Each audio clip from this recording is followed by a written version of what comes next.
दाखल केले ते संपूर्ण खोटे आहेत असं आमचं म्हणणं आहे। तिचं म्हणणं आहे की तिच्यावर आरोप झालेला आहे, पण हा आरोप खोटा आहे। तिनंच मारलंय, तिला स्वतःच्या घरच्यांनी मारलंय तिला, आणि बाकीच्यांना आरोप करते। म्हणजे आमची माणसं काय येडे आहेत का तिला मारायला? मग बायांनी मारलं नसतं का तिला? माणसं कशाला जातील मारायला तिला? आम्हाला गिरणीचा पण तिला प्रॉब्लेम व्हायला, आम्ही पिठं कुठून दळून आणायचे? 7ला चालू करतात गिरणी, लगेच 8ला बंद करा म्हणून येते। जी चालक आहे त्याला पण शिव्या देतात, काही बी असल्या घाण शिव्या देतात त्यांना येऊन, मग ती गिरणी बंद करतात। ती झाला प्रॉब्लेम, तिला पिकरचा प्रॉब्लेम आहे। हनुमान जयंती होती आता 2 दिवसाखाली, तिनं ती पण बंद करायला लावली। म्हणजे संस्कृती करायचीच नाही का? असं गावामध्ये काही धार्मिक कार्यक्रमच करायचे नाहीत का? पहिले ह्याच्या अगोदर पण गुन्हे दाखल झाले, एक 302चा गुन्हा दाखल झाला होता ह्याच्या अगोदर, म्हणजे काही काळानंतर। तर एक तिच्याच आजोबाला मारून तिनं दुसऱ्यावर गुन्हा दाखल केला की हा मर्डर आहे म्हणून। तो गुन्हा सिद्ध पण झाला की ज्यांच्यावर आरोप केला होता की ते खोटं आहे म्हणून, तरी पण तिला कळत नाही। तरी पण आता तिनं 10 लोकांना अजून अडकलेलं आहे, अर्ध्या गावावर गुन्हे दाखल केलेत तिनं।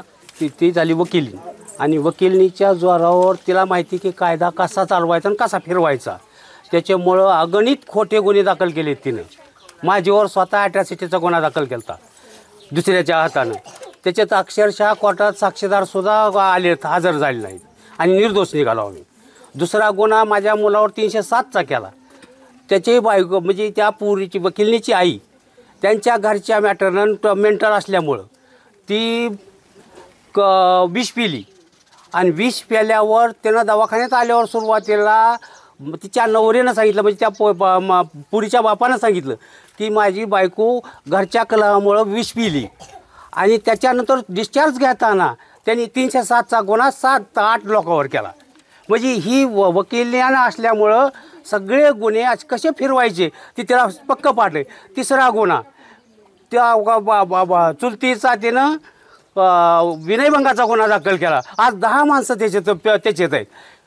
तुम्हाला सांगतो, प्रत्येक गोष्टीत ती पोरगी कायद्याचा अडसर घेती। आत्ता जी गुन्हा दाखल केला आहे त्या गुन्ह्यात त्या पोरीला गावकऱ्या कोणी मारलं नाही, काही नाही, त्यांच्या आपसात भांडणं झाले, ते त्यांची ती कुठं झाले ती बी पत्ता नाही आम्हाला, आणि ती गुन्हा मात्र 10 जणांवर दाखल केला।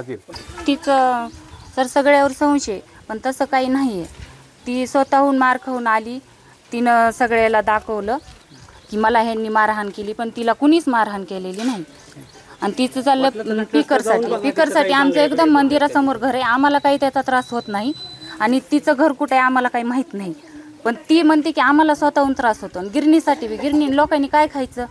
एकतर शेतात बाया गेलेल्या असतात, ते एकतर 8 वाजता घरी येत नाहीत, 8 वाजून स्वयंपाक हे करायचं का दळायलाच जायचं गिरणीमध्ये, आणि नंतर उशिरा गेली की ती बंद करते, मग खायचं काय गावातल्या लोकांनी? ग्रामपंचायतमध्ये सेवक म्हणून काम करतात, 11 वाजता येते, दरवाजा वाजवती, का काही कार्यक्रम असला मंदिरापाशी की पण तिथे जाऊन बंद करायला हवा म्हणून तर आमच्या इथं येऊन ही करते, जो म्हणजे धमक्या देते। मग हे तिचं हे का मग नाही बंद करायला गेलं की अशा मग खोटे आरोप करून त्यांना हे करते। त्यांनी 10 जणांविरोधात मारहाणीचा एक गुन्हा पण दाखल केलेला आहे। हो ना, मग त्याच्यामुळेच ना, मग ती नाही बंद करायला ती गेले की मग सेवक आहेत म्हणती जाऊन बंद करायला, मग हिला देवाचा पण त्रास होतोय का?